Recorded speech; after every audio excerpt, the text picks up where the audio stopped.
Muy,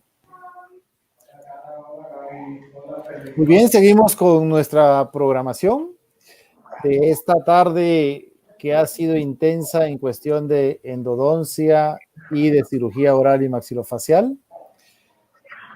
Como el último tema del día de hoy, tenemos a nuestro profesor, a nuestro maestro, el doctor Werner Florian. Es y ha sido profesor durante muchos años en nuestra facultad, profesor de grado, profesor de posgrado, coordinador de grado en endodoncia, coordinador de la maestría en endodoncia, alguien que realmente le apasiona la docencia, alguien que tiene mucha experiencia clínica. Y como les decía al principio, resumiendo, porque no voy a hablar de toda su hoja de vida, de tantos años que ha estado impartiendo sus conocimientos, profesor y maestro de todos nosotros, de la gran mayoría de la escuela de... La verdad que es un gran gusto, doctor Florian, tenerlo aquí con nosotros. Gracias por compartir sus conocimientos, gracias por estar aquí con nosotros. Y vamos a dar inicio prácticamente a la última conferencia del día de hoy.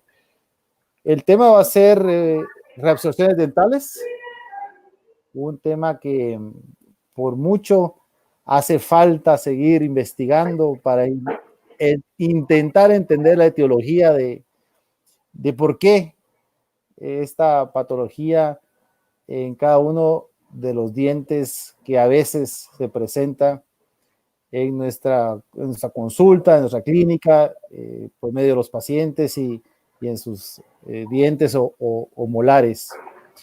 Pues muchísimas gracias, doctor Florian.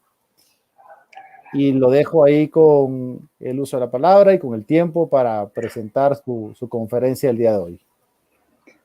Bueno, pues muchísimas gracias, Kenneth, por la invitación.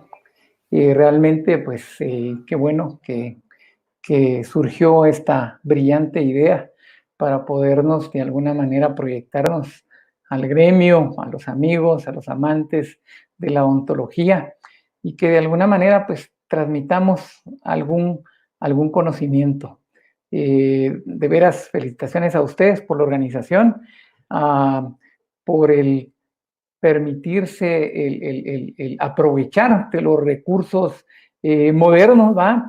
Que nos vinieron realmente a revolucionar a raíz de esta crisis o esta pandemia del coronavirus, para que de alguna manera los que no crecimos en este ambiente computacional o electrónico, por decirlo así, pues nos veamos involucrados, pero para bien, pues compartiendo conocimientos, compartiendo experiencias y pues me siento honrado al poder hoy participar y tratar de compartirles este tema, como ya decía el doctor Pineda, ¿verdad? Gracias por tus palabras, Kenneth. La verdad es que no habíamos platicado que me presentaras así, pero gracias, pues es un honor y me honras. Pues vamos a entrar ya al grano, ¿verdad? Y entonces, pues, al hablar de reabsorciones dentales rápido, pensamos en situaciones indeseables a nivel de la cavidad oral, ¿verdad?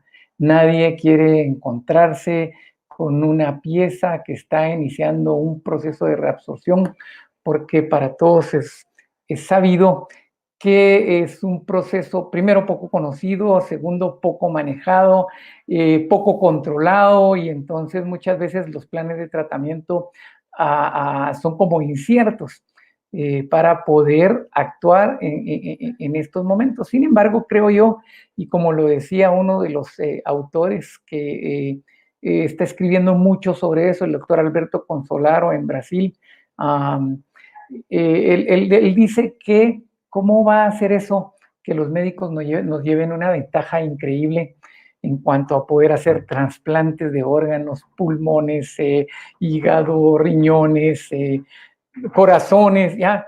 Y que la reacción de rechazo sea controlable hasta cierto punto, y que una pieza como un diente, ya, que no nos permita como hacer esto, porque la reabsorción es una de las situaciones que se da cuando trasplantamos un diente, y que esto fracase. Entonces él dice que en la medida que comprendamos y entendamos este proceso, la odontología va a cambiar.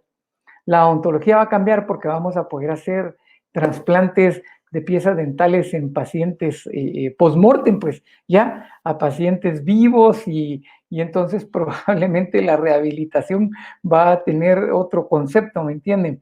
Pero a mí me apasiona cuando oigo hablar de esto, porque creo que sí, creo que la ciencia ha ido evolucionando de una manera tan grande, a pasos agigantados, que probablemente, pues si no yo, muchos de ustedes que están escuchando hoy, pues van a ver estos avances y probablemente van a cambiar su forma de tratar. Acuérdense que ahora, por ejemplo, con el tratamiento de la revascularización, o sea, probablemente sea a futuro el tratamiento endodóntico que hagamos, ¿verdad? ¿Quién quita? ¿Quién quita? Pero yo sueño con situaciones como estas que pueden llegar a cambiar realmente la manera como hemos venido abordando todas estas piezas.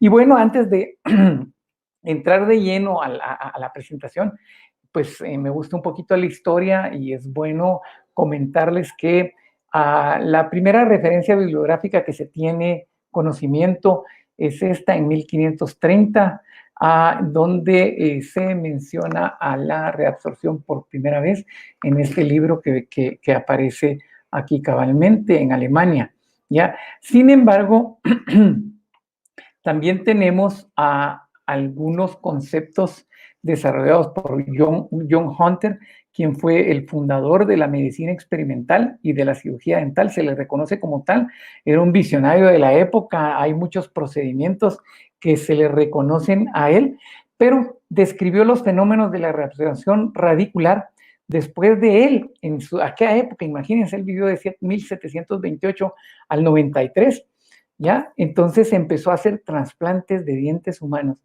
y describía ya procesos de reabsorción en las piezas dentales. Para los que vieron en algún momento alguna fotografía en aquel libro de Andreasen, que es autotrasplantes y trasplantes dentales, creo que es trasplante, algo así es el título, podemos recordar aquella fotografía donde había trasplantado una pieza dental inmadura a la cresta de un gallo, y había desarrollado tejido y se había reimplantado de una manera que él estaba, pero sorprendido, ¿verdad? Entonces él fue el que hizo esos experimentos, que si alguien vio algún día esa fotografía se va a recordar. Entonces, en el año 1700 se hablaba ya de reabsorción, pero ¿qué pasó? Porque hubo un tiempo como que se dejó de hablar, de investigar, y entonces Alberto Consolaro nos empieza a decir que a raíz de los años 90 empieza a despertar mucho interés sobre el manejo de las reabsorciones, o sea, hace que unos 30 años más o menos. Entonces, pero yo creo que pues probablemente vamos a ver muchos cambios, y pues tenemos que entender que para que se dé esto, pues hay una especificidad de las células, que son las que van a actuar en cada una de las situaciones que se dan, ¿ya? Esta se da como consecuencia, como vemos aquí, de procesos, de procesos inflamatorios, estimulación. Permítame, vamos a hacer aquí un cambio, para ponerlo en... Ay, déjenme hacerlo. Tengo que ponerlo en pantalla completa, como que no se ve bien. Voy a empezar de nuevo, espérenme. Ajá. Ok, aquí está. No, ajá. Este aquí está, pero está... Vamos a ver. Ahí estamos. Creo que ahí estamos mejor, ¿verdad? Gracias por la observación. Entonces, ok, se da como consecuencia de los procesos inflamatorios a través de estimulación mecánica o también de procesos neoplásicos, o sea, inflamación, ¿ya? Estimulación mecánica, movimiento de dientes o procesos de tipo tumores, ¿sí? Y este proceso de reabsorción dental es similar al hueso, ¿ya? Excepto por que el tipo de células no son distintas, ¿ya? Antes se escuchaba de que hoy habían células clásticas y células blásticas, formadoras y reabsorbedoras de tejido. Sin embargo, tenían el nombre según el tejido que reabsorbían. En dentinoclastos era dentina, osteoclastos eran esmalte, odontoclastos era esmalte, por ejemplo, o dentina también.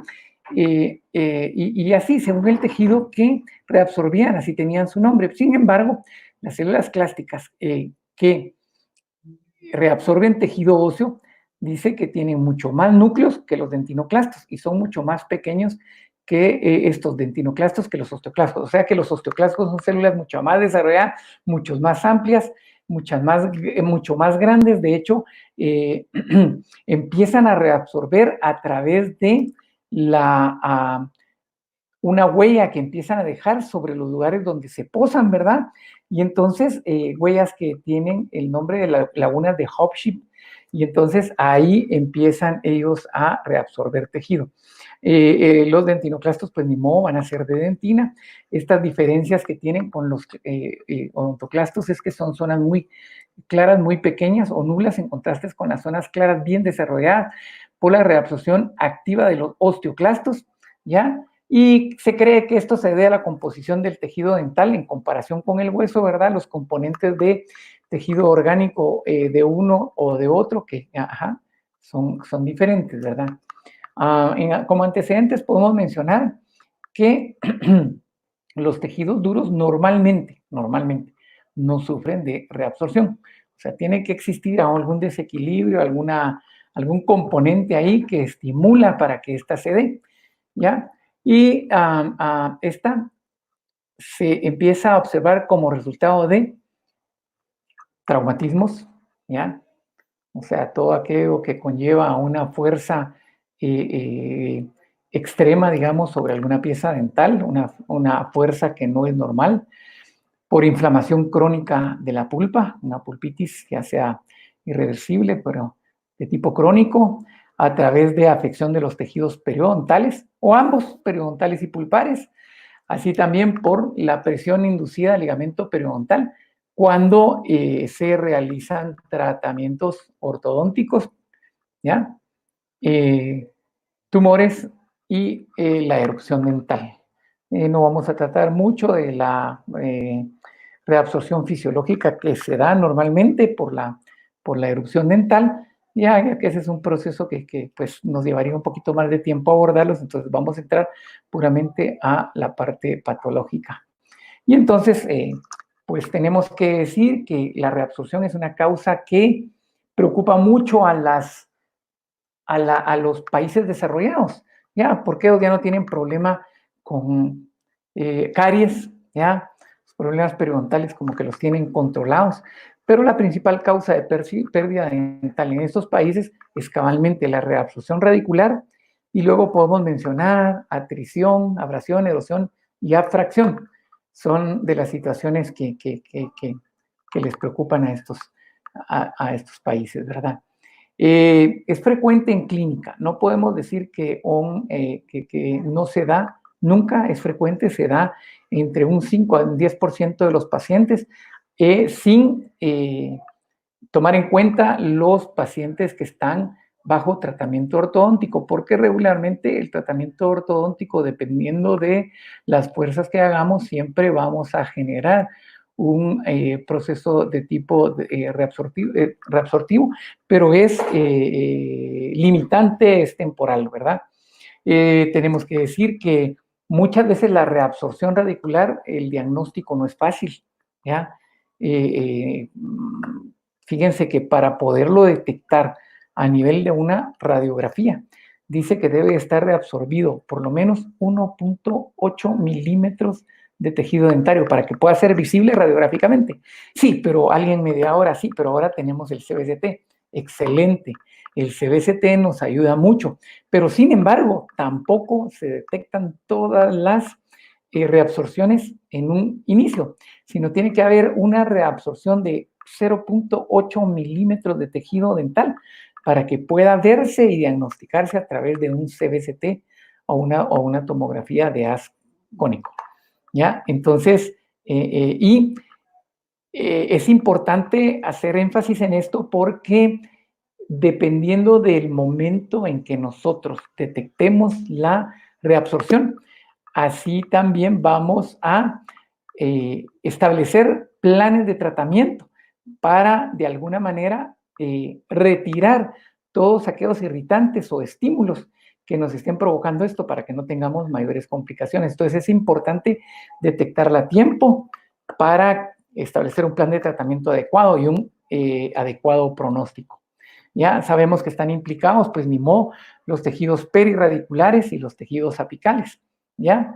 Y pues se da fundamentalmente en dientes deciduos por la reabsorción fisiológica que normalmente se tiene que dar en estos dientes, ya, aunque hay sus excepciones, como hemos visto ya en la publicación de algunos casos donde cuesta la reabsorción en estos dientes y a veces hay problemas. Tuvimos a discusión un artículo recién publicado en el Dental Traumatology, si no estoy mal, en el cual un odontopediatra hizo una exodoncia de una pieza temporal y cuando utilizó los forceps para extraerla, se dio cuenta que en la furca venía adherida el germen o la pieza ya un poco desarrollada permanente. Afortunadamente se dieron cuenta, la reimplantaron y fue una buena actitud la que tomaron. ¿Ya? Entonces, muchas veces hay piezas temporales que no se reabsorben como uno quisiera que todas tuvieran una reabsorción normal, ¿verdad? Es importante diferenciar cuándo es una reabsorción y cuándo es un tumor o un quiste. ¿Por qué? Por los diagnósticos de un queratoquiste odontogénico y una ameloblastoma, que cuando sospechemos de eso vale la pena que hagamos una interconsulta con el patólogo de nuestra preferencia para que establezcamos diagnósticos precisos y de alguna manera ayudemos a tiempo a nuestros pacientes. Estas son las células involucradas, no vamos a entrar mucho en detalle, pero aquí, por ejemplo, vemos los osteoblastos, que son células mucho más pequeñitas, que luego se van como, van como codificándose ya o van liberando algunas sustancias que son estimuladores a los precursores de osteoclastos, y estos vienen, no vamos a hablar de todas estas, ¿cómo se llama? Mediadores químicos. Pero sí tenemos que saber que hay una íntima relación entre osteoblastos y osteoclastos, ya que normalmente son los que causan la remodelación ósea, ya por distintas situaciones normales. Pero el problema es que cuando hay un estímulo que se mantiene, entonces esta célula, que son las células clásticas, era lo que yo les decía. Esto que vemos aquí en amarillito es como el tejido óseo. Estas vienen y se blindan a través de las osteopontinas a este nivel y a este nivel, y entonces crean un ambiente sola para ellos a este nivel y crean lo que yo les decía, esto que se llama, las lagunas de Hopkins, ¿ya? Y entonces empiezan a reabsorber y luego hay otras a la par y así es como se da la reabsorción a nivel óseo. O sea, ¿qué tipos de iniciación de la reabsorción tenemos? Una que es la causada por la muerte de los cementoblastos, pero con preservación de los restos epiteliales de Malassez. Me pareció interesantísimo esto y por eso se los estoy compartiendo. Ya, o sea, muchas veces uno cree que la reabsorción se da y se da porque algo está pasando ahí. Sin embargo, tenemos que reconocer que pues, nos dejaron unas células, nos dejaron unos tejidos que nos protegen realmente de esto. Si no, imagínense, sería una situación así no controlable, ¿va? Entonces, cuando hay muerte de los cementoblastos, ya sea por un traumatismo, ¿ya? Pero hay preservación de los restos epiteliales de Malassez. Son células que están distribuidas, digamos, paralelas al ligamento periodontal, están inmersas dentro del ligamento periodontal y tienen una acción de protección realmente del cemento para evitar la reabsorción. Cuando estas células se pierden, entonces se da un tipo de reabsorción. Cuando solo son los cementoblastos, se da otro tipo de reabsorción, como vamos a ver. También está la causada por muerte de ambas células, ¿ya? Cuando sí, cementoblastos y restos epiteliales de Malassez se mueren, ¿ya? Entonces se da otro tipo de reabsorción. Ahí está la reabsorción por muerte de los odontoblastos con preservación de la vitalidad pulpar. Ahora, cuando ya estamos hablando de odontoblastos, rápidamente vamos y nos trasladamos al interior del conducto radicular, ¿ya? Entonces, cualquiera dirá, ¿cómo puede darse una reabsorción interna con vitalidad pulpar? Sí, fíjense que si no hay vitalidad pulpar, no hay quien nutra estas células que están destruyendo la dentina internamente. Entonces, tiene que haber vitalidad pulpar y tiene que haber un reflejo inflamatorio, ya mantenido por ese tejido inflamado, la pulpa dental, por una pulpitis, ¿ya? Y así también está la reabsorción dental con exposición directa a lo que es la dentina, al tejido conjuntivo gingival y a la unión cemento-esmalte, lo que vamos a conocer como las reabsorciones cervicales, que también tienen un pronóstico así muy reservado y que hay que tener cuidado con ellas. Bueno, vamos a entrar a platicar un poquito de lo que es la reabsorción inflamatoria. Esta se da como mantenimiento, dice, de los mediadores estos que se llaman BMSU o unidades multicelulares óseas, donde los clastos reabsorben gradualmente la superficie dentinal libre de cementoblastos y odontoblastos. O sea que primero tienen que haber varios factores que se conjugan para que se dé la reabsorción. Una es que estén presentes estas unidades multicelulares, ¿ya? Si estas están, y además de eso, no hay cementoblastos, ni hay odontoblastos, entonces ahí es donde empieza a haber reabsorción, porque estas células están, o estas unidades están codificando a las células clásticas para que empiecen un proceso de reabsorción en estas áreas donde no tenemos esa protección que nos da los cementoblastos y estas células que normalmente están ahí. La terapéutica está basada principalmente en que debemos de tener el conocimiento y así también sabiendo cuál es el origen, que nosotros eliminemos la causa, como todo, ¿verdad? Eliminamos la causa, ok, tiene un resultado satisfactorio para el proceso patológico o inflamatorio que estamos teniendo. Entonces, aquí es donde, si nosotros eliminamos la causa, se da una fase de reparación. Y por eso es que muchas veces vemos reabsorción inflamatoria relacionados a movimientos de ortodoncia, por ejemplo, pero regularmente esta se da en los periodos de activación y cuando ya no hay activación, para. Y entonces hay una remodelación ósea. Ya nosotros podemos ver muchas veces radiografías de alguien que inició un tratamiento ortodóntico y al inicio pues tiene una forma como más aguda la parte apical y con el tiempo vemos que se redondean los ápices.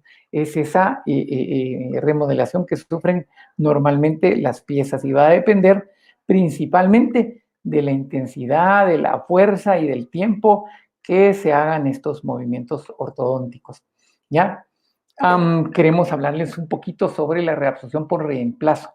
Y esta es la más indeseable. Realmente cuando nos enfrentamos a esta, es una situación así que es difícil, pues porque hasta el momento no, no puede ser controlada, ¿va? Ya que se mantienen los mediadores sistémicos en el tejido óseo en el cual están haciendo la remodelación y renovación. Pero aquí se llega a establecer un proceso de anquilosis, donde hay pérdida completamente del espacio del ligamento periodontal y entonces las células se adhieren a tejido óseo, ¿ya? Entonces, como dijimos anteriormente, no hay cementoblastos, no hay restos epiteliales de Malassez, no hay fibras del ligamento periodontal, ¿ya? Y entonces, esta puede, fíjense que se puede generar como consecuencia de una concusión. ¿Qué es una concusión? Es el trauma más leve que puede tener un diente, ¿ya? Muchas veces alguien está, por ejemplo, utilizando una escoba o un trapeador y de repente se para y el trapeador se viene cabalmente hacia la parte anterior de la cara ¡pum! y le pega en el dientecito. O estamos tomando una bebida carbonatada en el envase y de repente nos empujan y nos golpean. Entonces, son situaciones donde no hay sangre, no hay fractura, sino solamente hay una lesión a nivel del ligamento periodontal y esta puede, ¿cómo se llama?, generar algún tipo de reabsorción, ¿ya? Pero si nosotros logramos eliminar esos mediadores locales para recambio óseo, entonces podemos lograr que sea una reabsorción de tipo transitoria y limitada. ¿Ya? El pronóstico para la reabsorción por reemplazo en general es un pronóstico malo, ¿ya? Casi siempre implica pérdida de las piezas dentales, ¿ya? Alguien me preguntaba en alguna oportunidad, bueno, ¿qué pasa si realizásemos tratamientos endodónticos para quitar por lo menos el componente de la pulpitis o la inflamación de la pulpa del diente?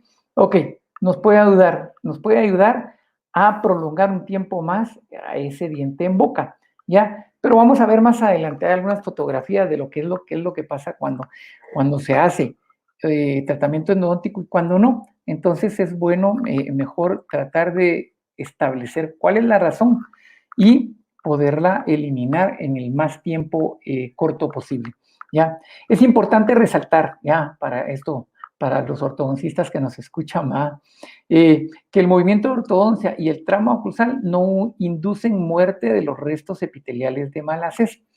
¿Qué explica esto? Que la reabsorción por reemplazo no puede ser establecida por un tratamiento de ortodoncia realizado, pues, como se debe, ¿me entienden? Ya estableciendo parámetros y fuerzas de movimientos dentales, pero fisiológicas, normales y no extremas, ¿ya? Igual, muchas veces podemos tener trauma oclusal, que por una restauración que dejamos alta, y entonces hay inflamación, hay muchas veces hasta movilidad en alguna pieza, pero esta no va a inducir a una reabsorción por reemplazo, quede muy claro, ¿verdad? Aquí podemos ver en esta gráfica, ¿verdad? Las 4 estructuras que protegen al diente de la reabsorción y podemos ver en primer lugar los restos epiteliales de Malassez que están aquí distribuidos, ¿ya? Dentro, este es el ligamento periodontal y aquí están los restos epiteliales, ¿verdad? Que tienen una función de protección. Aquí está el cemento y aquí están los cementoblastos, la capa de cementoblastos, este es el ligamento. Entonces ahí está, protegen lo que es la reabsorción a nivel de la raíz. Los odontoblastos que están en la parte interna del tejido pulpar, en toda la parte adyacentes a la predentina, ¿ya? Y que también son varias capas de células, entre más coronal van a ser más capas de células y nos van a proteger cabalmente de la reabsorción a nivel interno y la unión cemento-esmalte, ¿ya?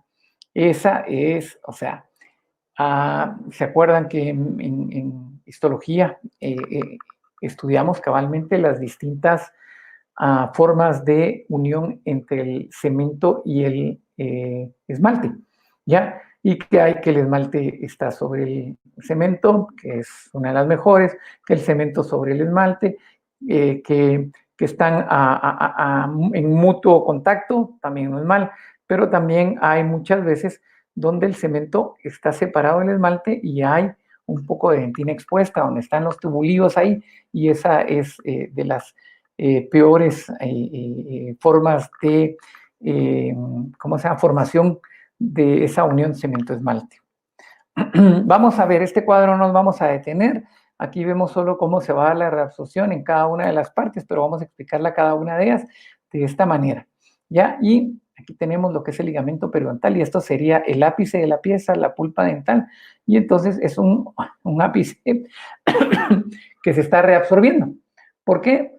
Por algún tipo de trauma, ¿ya? Y entonces esto, aquí vemos afectados solo los cementoblastos, pero los restos epiteliales de Malassez no. Por eso es que cuando tenemos una lesión periapical, una reabsorción radicular en el tercio apical por algún movimiento ortodóntico y que de repente nos preocupa, entonces vemos nosotros que esto repara. ¿Por qué? Porque el estímulo desaparece y porque los restos epiteliales de Malassez siguen protegiendo parte de ese cemento. De ahí, entonces, vamos a ver aquí qué tipo de reabsorciones se pueden dar cuando se afectan los cementoblastos, pero no así los restos epiteliales de Malassez. Y tenemos aquí lo que es la reabsorción radicular inflamatoria, ¿ya? Durante el movimiento ortodóntico, como lo dijimos.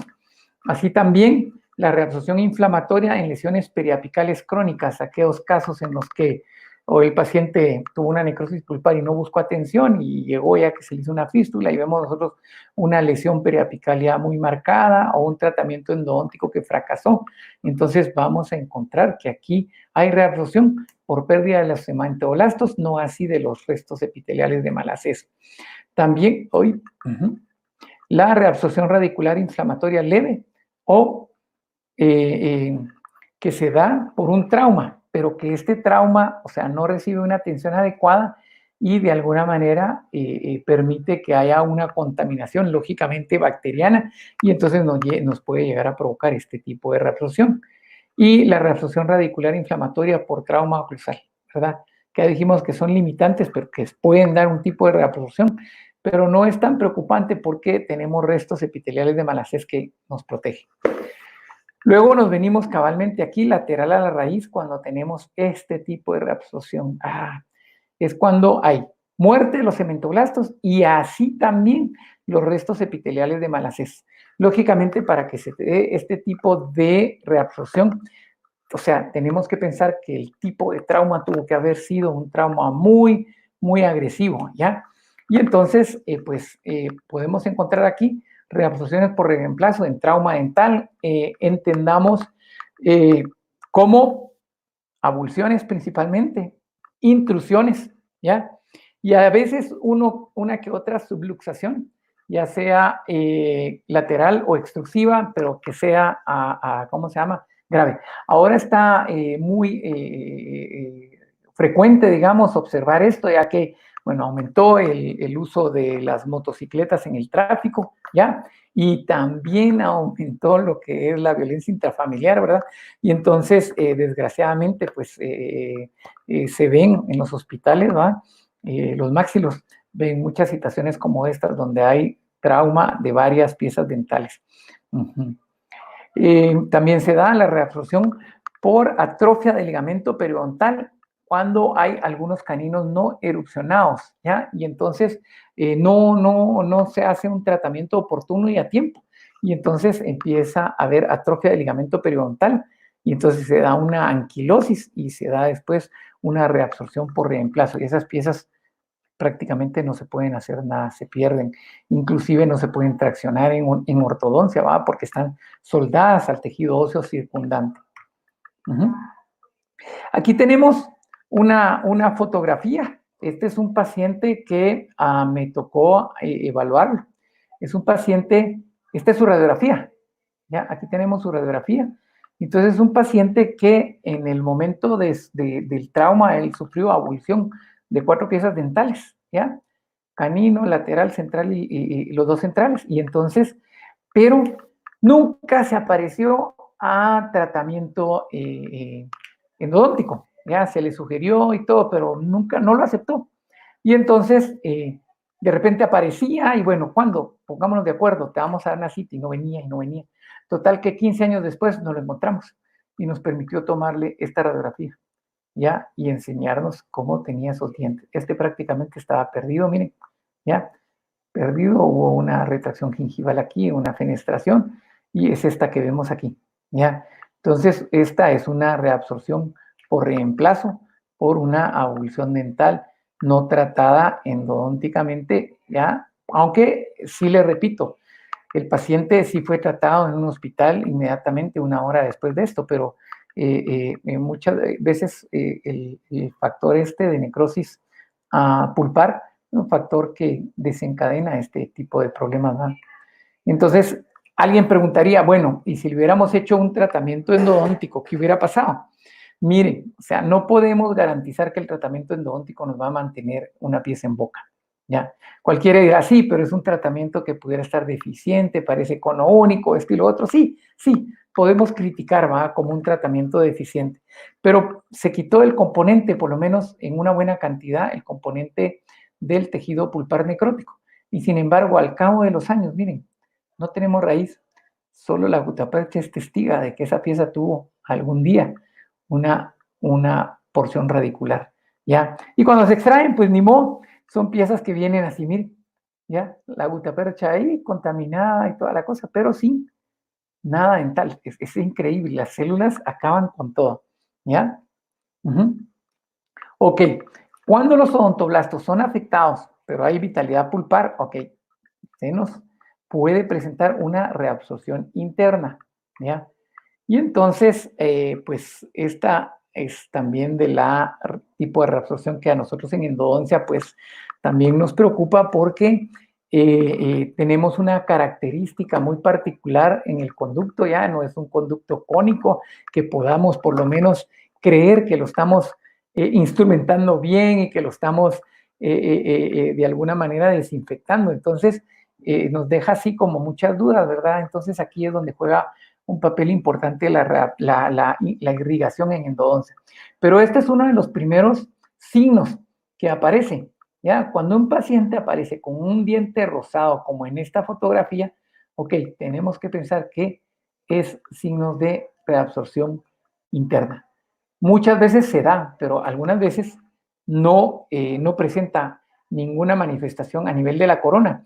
Y entonces los descubrimos a través de una radiografía de rutina, porque no da ninguna sintomatología. Es increíble, aunque hay un componente inflamatorio ahí que está generando esta respuesta del organismo, no hay manifestación de dolor, el paciente no llega a consultar por eso. Entonces, regularmente este tipo de patología se detecta por casualidad o a menos de que la pieza nos presente un cuadro como el que vemos aquí en el lado izquierdo. Igual, entonces, ¿qué hacemos? ¿Qué hacemos? En este caso, pues tenemos que buscar el conducto, tratar de limpiar ese conducto, irrigar bien, tratar de ver con qué instrumento podemos eliminar el tejido de granulación, porque en esta región cabalmente está comprobado que se encuentra tejido de granulación. Entonces, una lima, como vemos aquí, no nos va a pegar a las paredes, no nos va a ayudar. Entonces, algo que nos puede ayudar es instrumentar un poquito más ancho, ¿ya? Y entonces les voy a dar un tip. Agarren una jeringa hipodérmica, ¿ya? Que tiene un bisel oblicuo. Y entonces se dobla así levemente la puntita hacia el lado externo. Y nos metemos con el conducto lleno de hipoclorito de sodio a tratar de tocar con esa como cucharilla, por decirle así, cada una de las partes de la reabsorción para tratar de, además de la irrigación, tratar de quitar el tejido y que logremos al final hacer una obturación que nos permita sellar toda esta reabsorción interna. Si logramos esto, podríamos tener éxito, pero estas piezas hoy son piezas que debemos de darle un seguimiento y ver cómo evolucionan, ¿sí? Y aquí viene una de las reabsorciones también que no nos gusta, que es cuando hay algún problema a nivel periodontal y hay una retracción gingival y empieza a haber una exposición de lo que es el cuello de la pieza o ese cemento cervical y entonces empieza a estar expuesto al medio oral, ¿ya? Y entonces puede haber un tipo de reabsorción a ese nivel. Aquí podemos ver en estas fotografías del libro de reabsorciones del doctor Consolaro por qué se dan muchos problemas a este nivel. Ya, esto que se ve aquí como que fuese algo deshidratado, así, con grietas y todo, es el cemento. Es el cemento visto a microscopía electrónica. Y aquí está la unión, esta es la parte, digamos, que se une al esmalte. Todo este es esmalte y vemos esas escotaduras, vemos que no es de una línea perfecta, una línea pareja. Entonces, muchas veces estas escotaduras son las que permiten en algún momento la penetración de algún tipo de irritante más allá que pueden empezar a afectar a través de los tubulillos dentinales y causar algún grado de irritación. Aquí también vemos otra microfotografía del mismo autor donde vemos donde cabalmente hay una separación, vean, ya cemento y este es esmalte y aquí está dentina. Y aquí en esta podemos ver, inclusive aquí, miren, tubulillos dentinales. tubulidos dentinales expuestos, ¿ya? Entonces, acuérdense que nosotros los endodoncistas hablamos del complejo dentino-pulpar, ¿ya? Porque la pulpa en sí no está sola. Si se acuerdan ustedes de sus clases de histología en odontología, podemos recordar cabalmente la forma de los odontoblastos, ¿ya? Que tienen un cuerpo, pero tienen una prolongación. Y esa prolongación se mete en la predentina y se mete a la dentina, ¿ya? Y no sabemos hasta dónde llega. Entonces, la dentina es parte de la pulpa.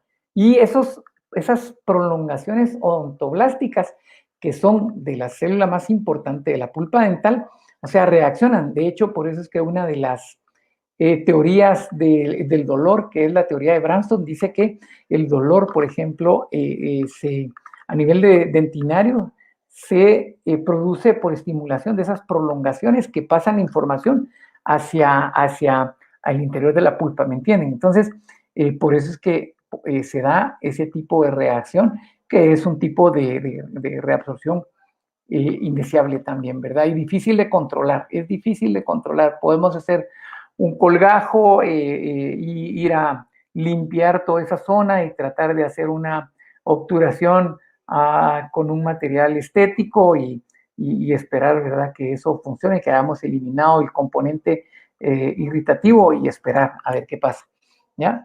Entonces, pues aquí decíamos, ¿verdad?, que hay, que hay una protección ahí por la matriz, hay un cemento intermedio, hay tejidos gingivales, pero son los que se pierden, ¿ya? Y se pierde el epitelio de unión, como ya lo dijimos, ¿verdad? Entonces, estas agresiones a ese nivel van a desencadenar el proceso inflamatorio desorganizado, dice, exponiendo antígenos secuestrados de la matriz, que son reconocidos, lo que provoca movilización celular mediada por el sistema inmunológico para la eliminación de esas proteínas que no son reconocidas como propias, pero entonces viene una codificación de esas células clásticas y empieza a haber reabsorción a ese nivel. ¿Ya? Bueno, y aquí tenemos lo que es cuando se da este tipo de problema, entonces tenemos reabsorción inflamatoria cervical externa por un traumatismo accidental, ya lo que les hablaba, especialmente una concusión, una lesión no tan fuerte, ya que a veces los pacientes ni siquiera consultan por ello, pero entonces hay que indagar, ¿verdad? Si no fue una situación de esta, ¿verdad? Una reabsorción cervical externa por trauma dental transoperatorio cuando vamos a traccionar un canino impactado. Fíjense que ahora hay unos forceps que traen unas almohadillas de goma como para que podamos agarrar en el ecuador de la pieza las piezas cuando estamos haciendo la exodoncia, digamos, de una pieza que está intuida o cuando vamos a hacer una extrusión quirúrgica. Entonces, para no tocar, o sea, para no permitir que los bocados, digamos, más apicales del forceps nos hagan presión a nivel del cuello de la pieza y que nosotros mismos provoquemos una reacción inflamatoria cuando estamos manipulando este tipo de piezas, ¿ya? Y así también esta se produce cuando hacemos blanqueamientos dentales, ¿ya?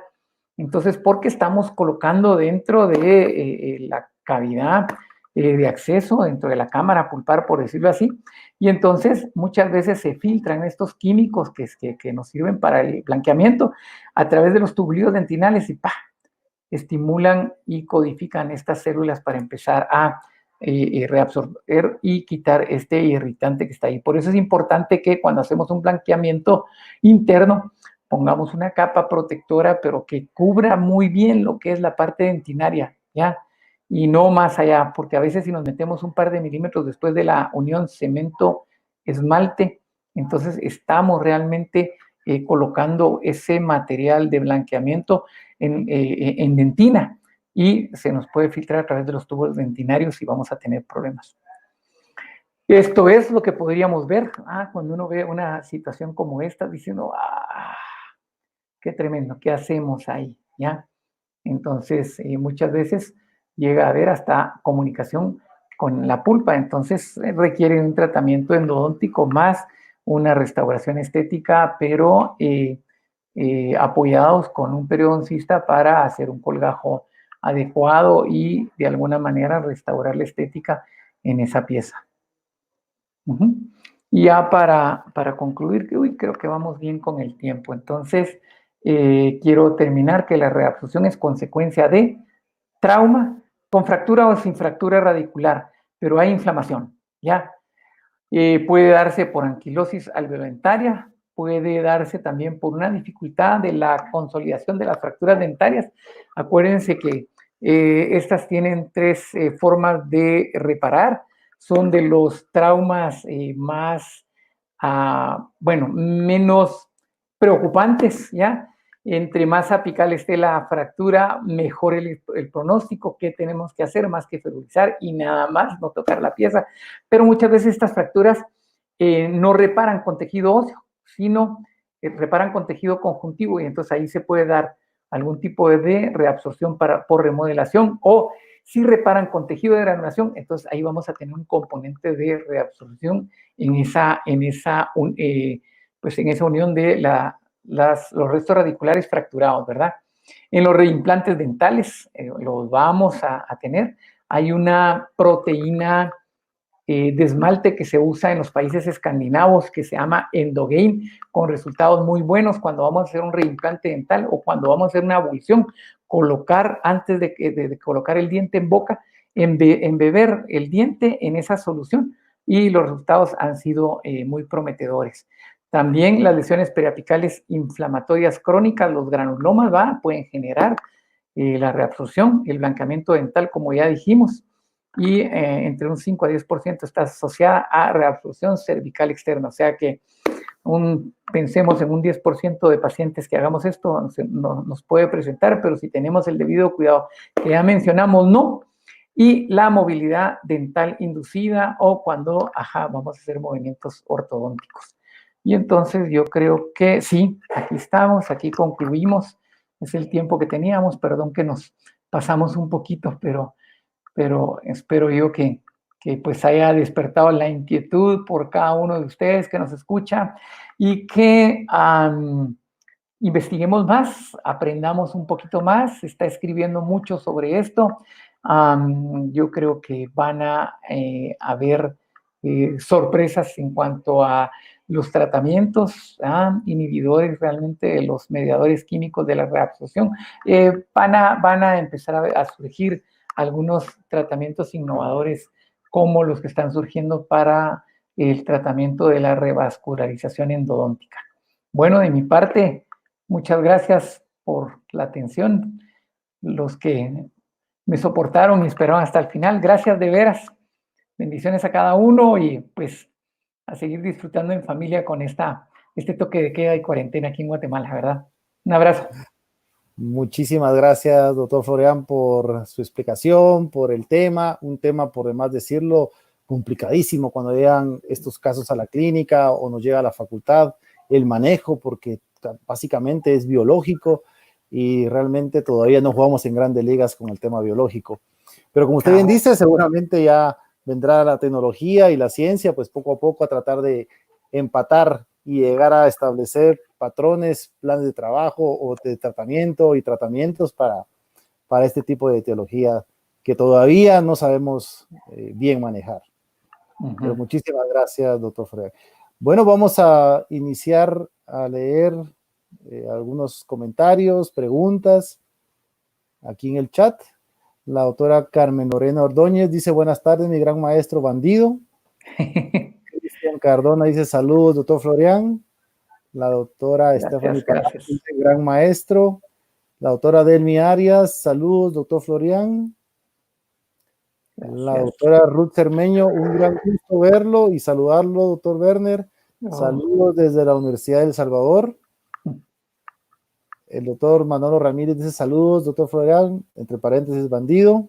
El doctor Daniel Bosa dice: excelente maestro, muy bonito tema, gracias, doctor Florian. El doctor Erwin González dice: cuando suceden estas reabsorciones, ¿qué es lo que procede para indicarle al paciente? Ok, como hablábamos durante la plática, o sea, hay que identificar qué tipo de reabsorciones y dependiendo de eso va a ser la indicación que vamos a tener. Por ejemplo, si fuese una reabsorción interna que hayamos descubierto en una radiografía, ok, sabemos que esa no se va a detener si no hacemos un tratamiento endodóntico, aunque el paciente no le duela, aunque no tenga caries, ¿ya? Entonces, tenemos que indicar un tratamiento endodóntico antes de que nos gane la reabsorción y se vuelva una reabsorción perforante y comunique el ligamento periodontal, porque eso ya compromete el pronóstico. Ahora, si es una reabsorción por ortodoncia, entonces, pues hablar con el ortodoncista, decirle que se detectó esto y que de alguna manera pues disminuya los movimientos o que deje un tiempo prudencial sin activación de la pieza en particular si se tratara de esto. Ahora, si fuera otro tipo, por ejemplo, por una lesión periapical, pues entonces hay que ver, fracasó el tratamiento endodóntico, rehacerlo, o probablemente una cirugía periapical, ¿ya? Ahora, si es por un trauma, un paciente que sufrió abulsión, intrusión, ¿no es? Entonces hay que detectarla bien, porque probablemente es una reabsorción por sustitución, entonces hay que hacerle conciencia al paciente que esté preparado, porque son piezas que son difíciles de detener y que en algún tiempo, pues, se van a perder. El caso que presenté del paciente que no se hizo nada fue 15 años después de reimplantar las piezas que todavía las tenía en boca, en una mala condición realmente, pero las tenía en boca, ¿verdad? Sí, a veces no nos explicamos la defensa del cuerpo. Sí. Es una realidad, sí, sí, sí. Cabal. Bueno, sigo leyendo. Dice la doctora Mauyuri Galeano. Saludos, doctor, desde Honduras. Gracias, gracias. Soluciones Dentales Esquipulas. Saludos desde Esquipulas, doctor Florian. Gracias. La doctora Dulce María, Sí. excelente diserción, doctor. IDI enseñada a todos. La doctora Emi Carolina dice gracias, doctor. El doctor Cristian Cardona. Disculpe, vamos a ver. Doctor Cristian, vamos a ver. Excelente conferencia. Gracias por compartir. Gracias, gracias, ¿no? Muy bien. Dice el doctor Miguel Escobar. Buenas tardes, doctor. Si tenemos una reabsorción externa, ¿cree que con una cirugía en donde se lave y selle directamente nos daría un mejor resultado? Bueno, definitivamente si tenemos una reabsorción externa, ya, si es a qué nivel, ya, por ejemplo, si es a nivel cervical, como ya mencionamos, entonces sí, hay que levantar un colgajo, limpiar, eliminar todo el tejido orgánico que podamos ver, limpiar bien el área y poder poner una restauración. Claro que sí, nos puede ayudar mucho. Si la reabsorción, por ejemplo, no es en tercio cervical, si puede ser en tercio medio o tercio apical, o sea, podemos abordarla quirúrgicamente, solo que ahí lo que cambiamos es el material que vamos a utilizar para sellarlo. Ahí preferimos utilizar cementos biocerámicos, ¿ya? Porque estimulan la respuesta de tejido duro y entonces, y tienen una excelente, ¿cómo se llama? Capacidad de sellado. Entonces, dependiendo, pero tienen un mejor pronóstico las piezas si hacemos un procedimiento de este tipo que si lo dejáramos sin hacerlo. Muy bien. Gracias, Muy bien. Miguelito, por tu pregunta. El doctor Antonio Callejas dice saludos, bandido, buen tema. Gracias. Y dice el doctor Miguel Escobar, ¿y qué material sería más indicado, un biocerámico u otro? Ay, juela, ya la respondí, le gané básicamente un biocerámico siempre y cuando estemos en tercio medio y apical. Y yo diría que si estamos en tercio cervical, tengo mis dudas. Hemos utilizado un par de veces el biodentin, ya, pero tengo mis dudas de que en contacto, digamos, con fluidos orales se mantenga por mucho tiempo. Entonces, ahí preferiría mejor un material estético tipo resina para sellar eso, que es lo que en alguna vez hicimos con el doctor Callejas en el posgrado. Perfecto. Muy bien. Dice el doctor Estuardo Baides, felicitaciones, mi estimado amigo. Bandido, entre paréntesis. Gracias, gracias. La doctora María del Carmen Melgar dice, buenas tardes, doctor. ¿La reabsorción inducida por movimientos ortodónticos es reversible? Claro que sí es reversible, ya dependiendo de, o sea, del cuidado, de las fuerzas, ya de la intensidad. O sea, hemos detectado de repente algunas piezas que están siendo inducidas a movimiento ortodóntico y de repente empiezan a mostrar una reacción un poquito más marcada que la normal. Y entonces lo que se decide se recomienda al ortodoncista que esas fuerzas de movimiento sean mucho más leves, que se haga el movimiento en mucho más tiempo. Y entonces evita que esa reabsorción siga activa y continúe ahí. Explicamos que la reabsorción que se da por movimientos ortodónticos permite que los restos epiteliales de Manassés se mantengan vitales y entonces eso hace que no sea una reabsorción que no pueda ser detenida en algún momento. Perfecto. Pues muy bien. Creo que hemos leído todos los chats. Excelente. Sí, sí, doctor. Muy bien, doctor Florian. Pues bueno, entonces vamos a... Solo queremos hacer la entrega de forma virtual su diploma de agradecimiento, doctor Florian. Gracias. Dice la Universidad de San Carlos de Guatemala, la Escuela de Estudios de Posgrado, la Facultad de Ontología, otorga el presente diploma al doctor Werner Edgardo Florian Jerez por su colaboración como conferencista en el primer Congreso en línea 2020 de la Escuela de Estudios de Posgrado de la Facultad de Ontología de la Universidad de San Carlos de Guatemala. Dado en la ciudad de Guatemala el 5 de mayo de 2020 y de enseñar a todos, firma el decano de la Facultad de Ontología, el doctor Guillermo Barreda Muralles, y el director de la Escuela de Estudios de Posgrado, el doctor Carlos Alvarado Barrios. Bueno, muchísimas Muy gracias. bien, y es así como damos por concluido el día de hoy este maratón de conferencias en la sala 1 y la sala 2.